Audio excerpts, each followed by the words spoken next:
உலக அரசியல்ல இன்னைக்கு இருக்கிற நண்பன் நாளைக்கு எதிரி. இது நாம அடிக்கடி கேக்குற ஒரு விஷயம்தான். ஆனா நட்புங்கிற பேரே கொண்ட ஒரு பைப்லைன் எப்படி ஒரு பயங்கரமான ஆயுதமா மாறுச்சுங்கிறத பத்தி தான் நாம இன்னைக்கு பார்க்க போறோம். சரி வாங்க விஷயத்துக்குள்ள போலாம். இந்த ஒரு கேள்விக்குள்ளதான் மொத்த கதையும் அடங்கியிருக்கு. எப்படி ஒரே ஒரு பைப்லைன் ஒரு கண்டத்தோட தலையெழுத்தையே பணயம் வைக்க முடியும் பார்க்கலாம். இடம் ஐரோப்பிய யூனியன். உக்ரைனுக்கு ஒரு மிகப்பெரிய உதவி பணத்தை கொடுக்க அவங்க ரெடியாகறாங்க. ஆனா யாருமே எதிர்பார்க்காத ஒரு மூலையிலிருந்து ஒரு பெரிய தடை வருது. தொகையை பாருங்களேன், 90 பில்லியன் யூரோகள். நினைச்சு பார்க்கவே முடியாத அளவுக்கான பணம். இந்த பணம் உக்ரைனுக்கு ரொம்ப அவசரமா தேவைப்படுற நேரத்துல அப்படியே முடக்கப்பட்டு நிக்குது. இதுக்கு காரணம் ஒரே ஒரு நாடு எடுத்த ஒரு முடிவுதான். இப்போ இந்த வீட்டோ பவர்ன என்னன்னு சிம்பிளா சொல்றேன். ஐரோப்பிய யூனியன்ல எந்த ஒரு முக்கியமான முடிவை எடுக்கணும்னாலும் எல்லா உறுப்பு நாடுகளும் சரின்னு சொல்லணும். ஒரே ஒரு நாடு முடியாதுன்னு சொன்னா கூட அந்த முடிவு செல்லாது.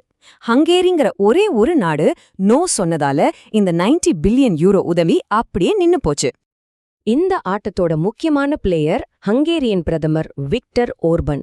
அவரோட நிபந்தனை ரொம்ப நேரடியானது, ரொம்பவும் கராரானது. எங்களுக்கு ரஷ்யா கிட்ட இருந்து பைப்லைன் வழியா என்ன வரணும், அது வர்ற வரைக்கும் உக்ரைனுக்கு ஒரு பைசா கூட போகாது. இது வெறும் கோரிக்கை இல்ல, ஒரு நேரடி எச்சரிக்கை. இப்போ நாம இந்த மொத்த பிரச்சனையோட மைய புள்ளிக்கு வந்துட்டோம். அதுதான் இந்த பைப்லைன்.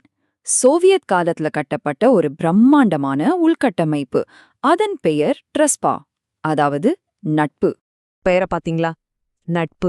ஆனா எவ்வளவு பெரிய முரண்பாடு பாருங்க. நட்பை வளர்க்கணும்னு ஆரம்பிச்ச ஒரு விஷயம் இன்னைக்கு ஒரு பயங்கரமான பிளவுக்கு காரணமா இருக்கு. 1964ல சோவியத் யூனியன் தன்னோட கூட்டணி நாடுகளுக்கு மலிவு விலையில என்ன சப்ளை பண்றதுக்காக இந்த பைப்லைனை கட்டினாங்க.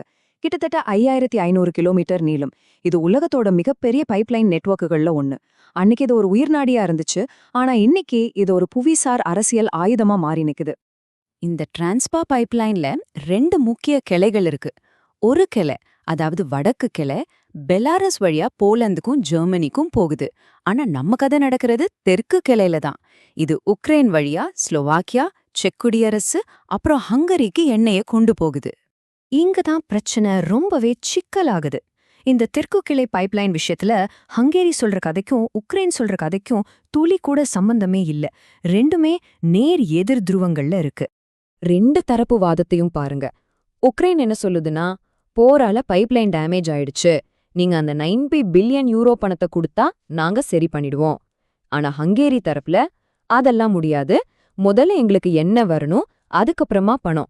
அது மட்டும் இல்லாம ரஷ்ய எண்ணெய் மேல இருக்கிற தடைகளை நீக்கணும்னு சொல்றாங்க. 2 பேருமே ஒரு இன்ச்சு கூட நகர மாட்டேங்கிறாங்க. அப்போ நம்ம மனசுல ஒரு முக்கியமான கேள்வி எழும்புது. ஒருவேளை பைப்லைன் உண்மையிலேயே சேதம் அடைஞ்சிருந்தா ஹங்கேரி ஏன் இப்படி ஒரு கண்டிஷன் போடணும்? அவங்க இவ்ளோ பிடிவாதமா இருக்காங்க. இதுக்கு பின்னாடி வேற ஏதோ ஒரு காரணம் இருக்கணும் இல்லையா? இந்த இழுபறிக்கு நடுவுல 3ஆவதா ஒரு நாடு உள்ள வருது, ஸ்லோவாக்கியா. அவங்க 2 பேரும் சொல்றத நம்பாம உண்மைய கண்டுபிடிக்க வானத்தை நோக்கி பாக்குறாங்க. ஆமாங்க, இதே தெற்கு கிளை பைப்லைன்ல பாதிக்கப்பட்ட இன்னொரு நாடான ஸ்லோவாக்கியா உக்ரைன் சொல்றது உண்மையா பொய்யான்னு அவங்களே கண்டுபிடிக்க முடிவு பண்றாங்க. இதுதான் இந்த கதையோட மிகப்பெரிய டர்னிங் பாயிண்ட். ஸ்லோவாக்கியா எடுத்த ஹை ரெசல்யூஷன் சேட்டலைட் படங்களை பார்த்தப்போ பைப்லைன்ல எந்த ஒரு பெரிய சேதமும் இல்லைன்னு ரொம்ப தெளிவா தெரிய வருது. அப்போ உக்ரைன் சொன்ன காரணம் ஒரு பொய். அப்போ இது ஒரு டெக்னிக்கல் பிரச்சனை இல்ல, இது வேற விளையாட்டு, இது ஒரு பணைய கைதி பேச்சுவார்த்தை. உக்ரைன் அந்த பைப்லைனை ஒரு ஆயுதமா பயன்படுத்தி அந்த 90 பில்லியன் யூரோ படத்தை வாங்க முயற்சி பண்ணுது. இந்த ஒரு பைப்லைன் பிரச்சனை இப்போ ஒரு இன்டர்நேஷனல் செஸ் கேமா மாறிருக்கு. இதுல சம்பந்தப்பட்ட ஒவ்வொரு நாட்டுக்குமே இது ஒரு வாழ்வா சாவா போராட்டம். இதோட விளைவுகள் ரொம்ப தூரத்துக்கு போகும். வாங்க இந்த கேம்ல யாருக்கு என்ன வேணும்னு சுருக்கமா பார்க்கலாம். ஹங்கேரிக்கும் ரஷ்யாவுக்கும் என்ன வரணும்? பொருளாதார தடைகள் உடையணும். உக்ரைனுக்கு எப்படி பார்த்தாலும் அந்த 90 பில்லியன் பணம் கிடைச்சே ஆகணும். ஐரோப்பிய யூனியனுக்கு ஒற்றுமை உடையாம உக்ரைனுக்கு உதவணும். ஆனா அமெரிக்காவுக்கோ ரஷ்யாவை பொருளாதார ரீதியா முடக்கணும். ஒவ்வொருத்தருக்கும் ஒவ்வொரு குறிக்கோள். ஒருவேளை இந்த ஆட்டத்துல ஹங்கேரி ஜெயிச்சா என்ன ஆகும்னு யோசிச்சு பாருங்க. ரஷ்ய எண்ணெய் மறுபடியும் ஐரோப்பாவுக்குள்ள தாராளமா வரும். ரஷ்யாவுக்கு பணம் கொட்டும்.